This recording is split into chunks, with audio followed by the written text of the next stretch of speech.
A disloyal partner rarely announces betrayal directly. Instead, she lets it slip in whispers, in phrases that sound harmless, but cut deeper than a knife. She'll still share your meals, still lay beside you at night, but her heart is already elsewhere. And unless you recognize the warning signs, you'll be the last to know. In this video, I'll expose the 7 most dangerous phrases a woman utters when her desire has shifted, so you never mistake betrayal for love again. Welcome to the realm of Stoic love. If you find value here, subscribe to the channel and share it with a friend who needs this wisdom. Like this video and leave a comment, even a single word. Your feedback helps us grow, and it reminds us that these lessons matter to you. Now, let's explore the truths ahead together.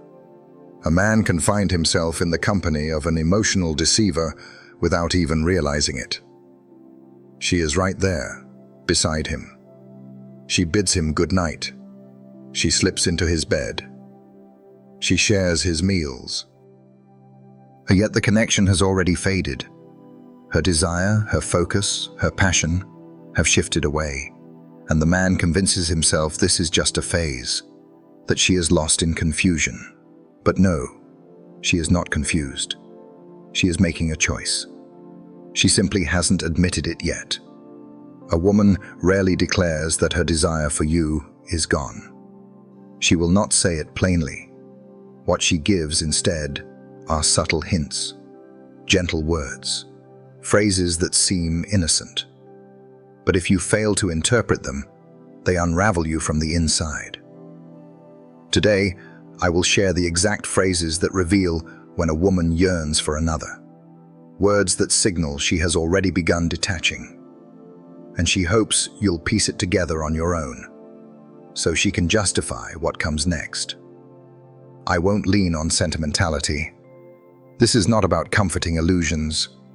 It is about the psychology of desire. It is about the quiet signals women use when the fire has gone out. My insights come from years of listening, countless women explaining what their partners never saw, backed by clinical experience, and strengthened by the wisdom of the ancients. Seneca once wrote, "We suffer more in imagination than in reality." When you learn to read these phrases for what they are, imagination no longer blinds you. You see reality clearly. A man who masters this clarity becomes untouchable. He stops being manipulated. He stops being blind. And he stops being the last to know. Today, I'll reveal the 7 most perilous phrases a woman uses when she has already decided against you, despite still sharing your home. Recognize them, and you'll never again lose yourself to illusions. You will see what is, not what you wish. I am Celia, and I'm not here to comfort you. I'm here to challenge you, because if you stay where you are, blind, passive, naive, you will remain the dependable man who gets betrayed. So listen closely. Because after this video, you must make a choice. Either seize control of your life, or risk having it stolen from you completely. Phrase 1. I feel disconnected. Has a woman ever told you this? I feel a sense of disconnection, but I don't know why. And instead of questioning, you lowered your head. You felt small. You thought it was your fault. You promised yourself to try harder. But that phrase is not a cry for help. It is the first whisper of neglect. It is the quiet beginning of an ending. When a woman says she feels disconnected, her desire has already shifted. The spark that once drew her to you is gone. Your touch no longer moves her. Your words no longer linger. Her phone no longer lights up in excitement when your name appears. Her body is present, but her spirit is already elsewhere. She is connected, but not to you. Marcus Aurelius warned us, "You have power over your mind, not outside events." Realize this, and you will find strength. When you hear those words, "I feel disconnected," do not treat them as mystery. Do not try to win her back with more gifts, more effort, more chasing. Because in truth, she isn't asking to be found. She's already seeking someone else. Look deeper into what hides behind that phrase. She knows exactly what she's detached from. She has withdrawn from your essence, from your presence, from your resilience. Her desire has dried up, but she won't admit it outright, because admitting it would mean owning her betrayal. So she cloaks it, masks it, disguises it as spiritual searching. But the truth, she isn't journeying inward. She is drifting outward, towards someone else. Think of Julius Caesar and Brutus. The betrayal didn't come with a declaration. It came with closeness, with whispers, with silence, until the knife slid in. A woman's disconnection often functions the same way. Not loud, not obvious, but fatal if ignored. The deeper psychology of women is not what magazines sell. It's not about sudden changes of heart. It's about gradual withdrawal. A wise woman rarely ends abruptly. Instead, she fades away step by step. She keeps her body in the room, but leaves her passion elsewhere.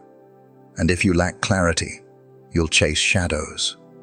You'll keep begging for her attention while competing with an invisible rival. Do not dismiss this as drama. See it as reality. That phrase, "I feel disconnected," does not mark a beginning. It marks an end. And if you mistake it for a chance to win her back, you are finished. Because it means only this: she no longer sees you as a man. You are no longer her choice. You are simply there. So hear me. If you've been told recently, "I feel disconnected," stop pretending. Do not ask her what's wrong. Do not beg her to explain. The answer is already clear. She does not want to reconnect. She wants to leave, without looking like the villain. She wants to hold on to you as a safe anchor while her heart is already running elsewhere. If you don't set boundaries here, you become the man she leaves in slow motion. The man who believes disconnection is temporary, when in reality, it was her farewell. A woman who says she feels disconnected is not confused. She is yearning, just not for you. And if you fail to see it, you'll be the last to know. You will become a ghost in your own life. If this resonates, pause for a moment and comment below. I will not be blind again. Your words might help another man wake up. And maybe, just maybe, it will be the reminder you need when doubt creeps back. Phrase 2. I need time for myself. When a woman says this, men often nod in understanding. They think it is maturity. They think it is about self-care or stress or growth. But in truth, it usually means something else entirely. It means, I want freedom. I want to explore. I want to taste desire somewhere else, without having to admit it. This is not harshness. It is reality. When a woman asks for time, it rarely means solitude. It means another man has caught her interest. It means someone else sparks the fire you no longer ignite. And what she wants is not reflection. What she wants is space to try it, while keeping you as her safety net. And many men, they agree. They smile weakly. They promise to wait. They say, take all the time you need. I'll be here when you're ready. But what is that except surrender? Is waiting really love? Or is it the slow death of dignity? History repeats itself. During Rome's decline, generals delayed decisions, waiting for fortune to favor them. They told themselves they were giving the empire time. But in reality, the enemy was advancing. The longer they waited, the weaker Rome became. The same is true in your life. Every time you agree to wait, while she finds herself, you lose ground. The enemy, another man, steps closer. Epictetus warned us, if you want to improve, be content to be thought foolish and stupid. But he never said, be content to be treated as a fool. When a woman asks for time, she is confessing in disguise. And if you allow it, you betray yourself. You tell yourself that you're not worth enough to demand clarity. You lower your value, and once respect is gone, everything else collapses. A resolute man responds differently. He doesn't argue. He doesn't beg. He doesn't humiliate himself. He looks her in the eye and says, take all the time you need, but don't come back, because I'm not a second choice. That is strength. That is self-love. That is stoic clarity. But many men don't have it. Routine has softened them. Years of quiet neglect have eroded their courage. And so when she says, I need time, they nod. They convince themselves it's stress, or confusion, or her needing to find herself. But no, she doesn't need to find herself. She needs to test something new, and she wants your permission to do it without guilt. Call it what it is: emotional promiscuity, and often physical promiscuity. When you let her go, find herself, you don't lose her. You save yourself. Because that phrase is a hidden confession.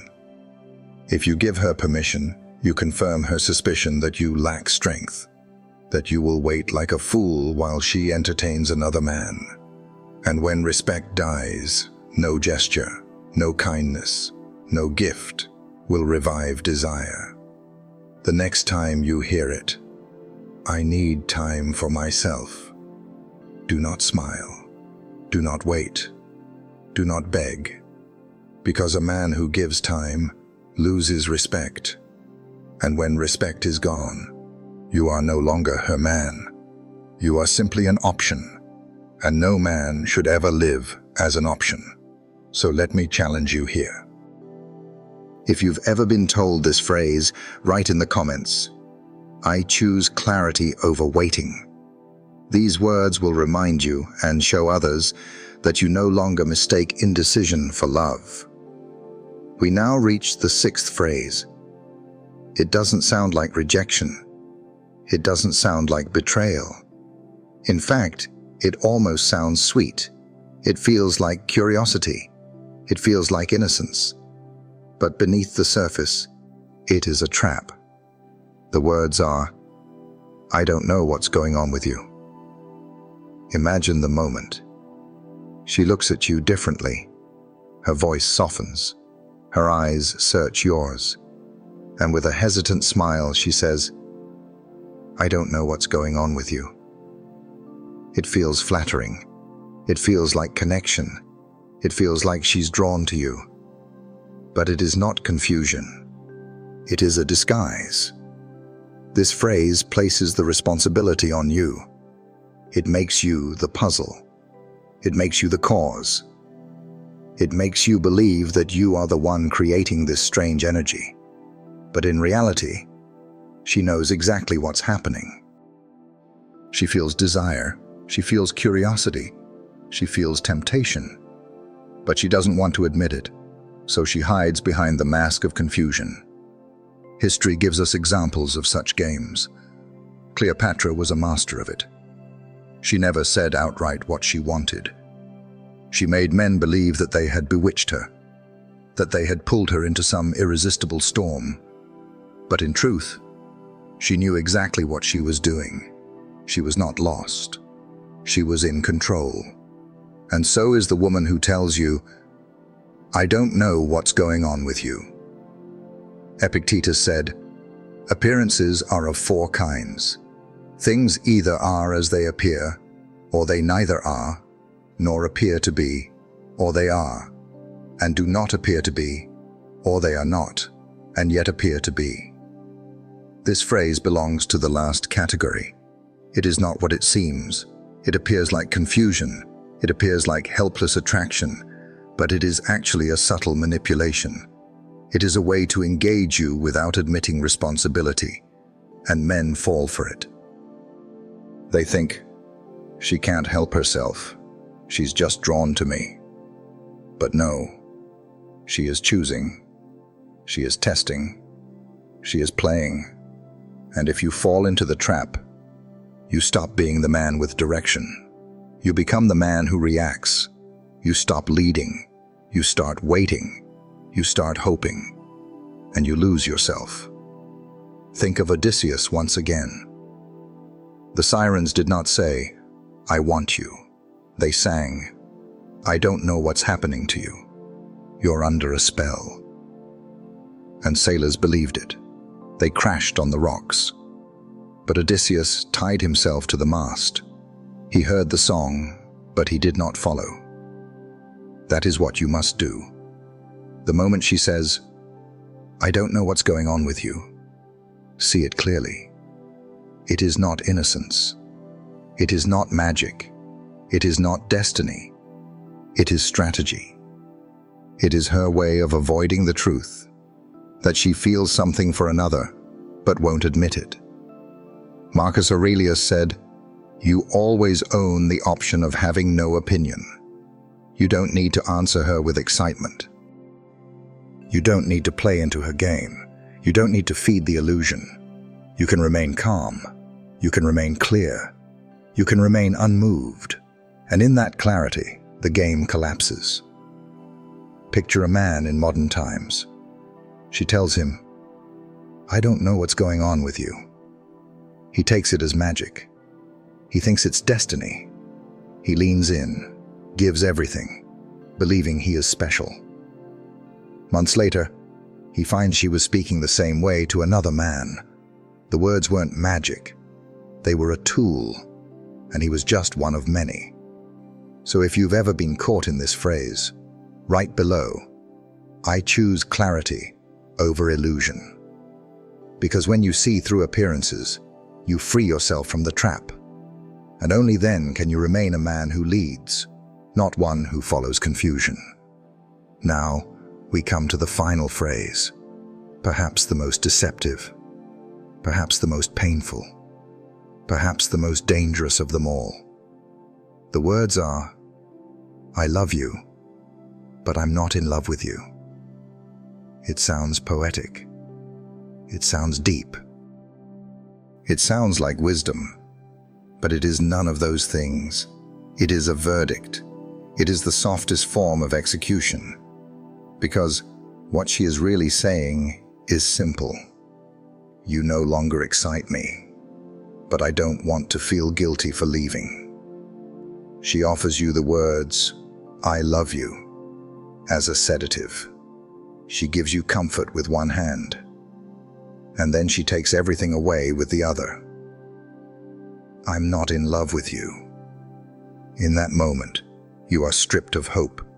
You are left clinging to the illusion that love still exists. But it doesn't. Only memory does. Only pity does. Only guilt does. Seneca said, it is not that we have a short time to live, but that we waste a lot of it. And what greater waste is there than giving years to someone who admits they are no longer in love, yet still wants to keep you around? They don't want you fully, but they don't want to release you either. You become a half-life. You become a standby.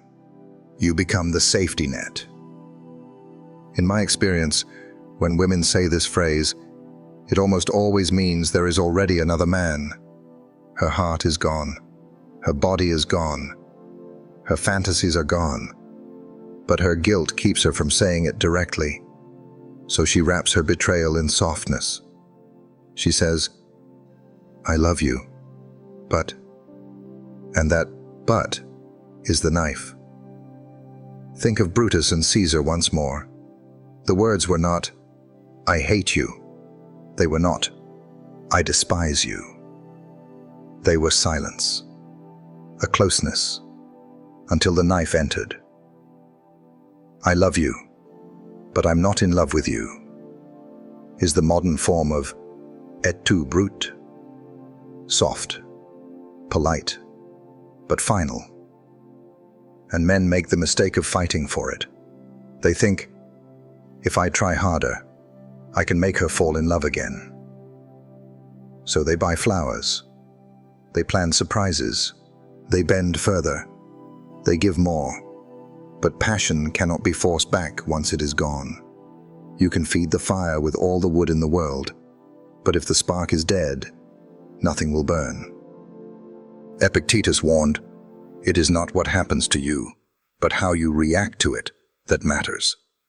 When you hear this phrase, the correct reaction is not to plead, not to persuade, not to wait. It is to stand firm and answer, "Then don't love me at all, because I was not born to be loved halfway." And then you walk away, with dignity, with silence, with strength. Because a man who stays after hearing this phrase is not staying for love. He is staying for memory, for pity, for fear of emptiness. And none of those are worthy of a man who knows his value. Think of Alexander the Great. When his men grew weary, when they lost heart, he did not beg them to stay in the campaign. He said, "Go home if you must. I will continue with those who remain." He knew that half-hearted soldiers were more dangerous than no soldiers at all. The same is true for you. A half-hearted love is worse than none.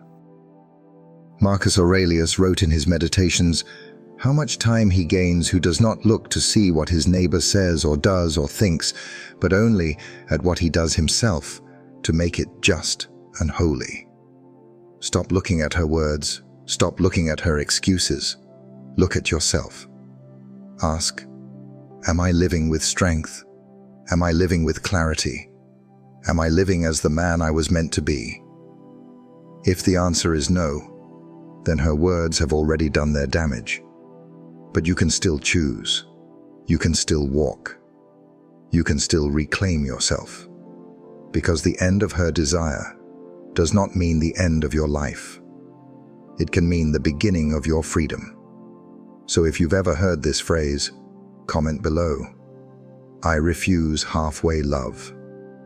Let it be your declaration, your promise to yourself, your vow to never again accept less than full devotion. Now, let us conclude. We have unmasked 7 phrases, each one soft, each one polite, each one sounding harmless, but each one deadly. I feel disconnected. I need time for myself. Not everything has to be physical. You've changed too. I'm tired, not now. I don't know what's going on with you. I love you, but I'm not in love with you. These are not random words. They are signals. They are confessions. They are warnings. And if you fail to recognize them, you will be the last to know. You will live as a ghost in your own story. But if you recognize them, if you act with clarity, you save yourself. You protect your dignity. You reclaim your strength. This is the way of the Stoic. Not to beg, not to plead, not to wait, but to see clearly. To act with reason. To live with dignity. To accept what is and let go of what is not. I am Celia, and this is Stoic Love. We are not here to cry over what is lost. We are here to reclaim what remains, your power, your clarity, your life. If this video shook you, write in the comments, I begin my journey. I read every word, and I walk this path with you. Subscribe if you haven't already. Share this video with a brother who is still blind, who is still crawling after a woman who no longer respects him. Because sometimes truth arrives not to comfort, but to save. And before you leave, don't stop here. Choose the next video on this screen. Pick the one that makes you uncomfortable. Because in what you resist most lies the lesson you need most. A disloyal partner rarely announces betrayal directly. She lets it slip in whispers, in small phrases, in gentle gestures that feel harmless but cut deeper than steel. You have already heard the first 5 phrases. You have seen how distance grows under the mask of concern. Now we enter the last chamber. Here, the language turns soft. Here, the blade is wrapped in silk. Here, the verdict is delivered with a smile. The 6th phrase is deceptively tender. I don't know what's going on with you. At first, it sounds curious, almost innocent, as if she were lost and needed your help. But this is not confusion, it is cover. It shifts the burden onto you. It paints you as the problem.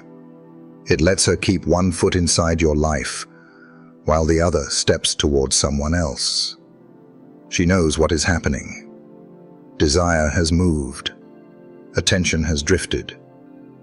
Her heart is elsewhere. Yet she frames the fracture as your mystery, not her decision. This is a classic maneuver. Ambiguity is power. When you doubt yourself, you stop leading. You start reacting. You start pleading for clarity from someone who already chose the shadows. Epictetus warned us about such traps. If someone succeeds in provoking you, realize that your mind is complicit. The same is true of confusion. If her vagueness unmoors you, it is because you surrendered your anchor. A Stoic man does not surrender his anchor. He does not chase answers from a retreating heart. He stands still and sees. He answers with calm. He refuses the bait. He refuses the guilt that does not belong to him. History gives us the pattern. Cleopatra never confessed disloyalty in a single blow. She wrapped desire in diplomacy. She called her direction fate and her choices necessity. Men who believed her confusion paid with their crowns. Do not pay with your soul. When you hear, I don't know what's going on with you, translate it. Hear what is not said. I am leaving in spirit, and I hope you blame yourself. Do not take that bargain. Return the weight to where it belongs. Say little. Observe much. Protect your center. If she wants to go, let her go. If she wants to stay, she will choose clarity, not fog. Now we reach the final phrase, the softest dagger. The line men remember for years because it sounds like love while ending it. I love you, but I'm not in love with you. It feels poetic. It sounds gentle. It pretends to care. But it is not love. It is an execution delivered with perfume on the blade. The first half is the narcotic. I love you. It sedates your anger. It lowers your guard. It promises safety while preparing the exit. Then comes the cut. But I'm not in love with you. In a single breath, she removes desire from devotion. She keeps the word love, but drains it of fire. You are left with memory, not future. Men make the same mistake here. They hear the promise and ignore the verdict. They double their efforts. They cook dinners. They plan trips. They buy gifts. They apologize for crimes they did not commit. But desire does not return to pleading. Fire does not answer to negotiations. Once passion has left, effort becomes theater. At best, she is grateful. At worst, she is annoyed that you refuse to read what has been written. Seneca said, "It is not that we have a short time to live, but that we waste much of it. Do not waste your years on half-love. Do not barter your dignity for pity. Pity is not tenderness. Pity is contempt wearing makeup." Marcus Aurelius wrote, "If it is not right, do not do it. If it is not true, do not say it." Half love is not right. Half love is not true. Therefore do not accept it. Therefore do not live under it. Let me give you a modern story. A man sat across from me after 15 years of marriage. His wife said the phrase. He believed it was hope. He believed effort would resurrect fire. For 6 months, he performed miracles. He changed habits. He wrote letters. He bought tickets. He learned recipes he never cared about. Nothing moved, because nothing could. Her desire had already migrated. Her mind had already chosen another future. His work only delayed the inevitable and eroded his self-respect. Another man heard the same phrase and answered differently. He looked her in the eyes and said, "Then do not love me halfway." He packed a small bag. He made 2 phone calls. He left with silence and a steady breath. Years later, he told me, "That day broke my heart, but it saved my life. Loss is pain. Delay is decay. Choose pain. Avoid decay.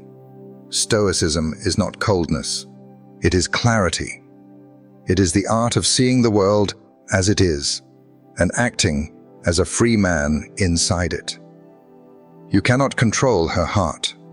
You can control your response." Epictetus again, "You have power over your mind, not outside events." Her feeling is an outside event. Your choice is your domain. Hold the line. Guard the citadel. Think of Odysseus tied to the mast. The sirens sang beauty into ruin. So does this phrase. It sings comfort while steering you onto rocks. Tie yourself to reason and sail past. Socrates faced a death sentence from his own city. They offered comfort if he would recant. He refused. He chose truth over safety. He drank the hemlock with a steady hand. You must do the same in your smaller trial. Choose truth over comfort. Say, "If you are not in love with me, then go in peace, and I will go in strength." Let the door close softly. Then turn toward the work that makes you a man. Cato the Younger lost battles, but not himself. He would not bow to Caesar's pressure. He kept his integrity at the price of victory. There is a lesson there. Better to lose a relationship than to lose your respect for yourself. Spartacus broke chains. Others believed unbreakable. You must break the chain of half love. Do not stay because you fear the silence. Silence is where strength grows. Silence is where you hear your own voice again. Practical steps matter. Stop negotiating for desire. Stop testing, measuring, pleading. Calmly state your standard. Then live it. Rebuild your body. Reclaim your mornings. Study the classics. Write your principles. Serve a cause that is bigger than your heartbreak. Call a brother who tells you the truth. Delete the messages that keep you circling the past. Walk long without your phone. Sleep 8 hours. Eat like someone you respect. Make your room a refuge. Make your calendar a contract with the man you intend to be. Make your words precise and few. Make your life a rebuke to pity. Make your presence heavy with purpose. Now step back and see the pattern of the 7. I feel disconnected. I need time for myself. Not everything has to be physical. You've changed too. I don't want to talk right now. I'm tired. I don't know what's going on with you. I love you, but I'm not in love with you. Each phrase is a breadcrumb away from the fire. Each phrase moves you from chosen to convenient, from partner to placeholder, from man to furniture. Do not follow that trail to the cliff. This is not about hating women. It is about refusing illusions. It is about refusing to decorate your cage. It is about drawing a clean line and stepping over it. It is about becoming the kind of man who cannot be manipulated by soft words. Marcus Aurelius spoke of a citadel within, an inner fortress that cannot be seized. Build yours, guard it, return to it when words become weapons. A brief exercise.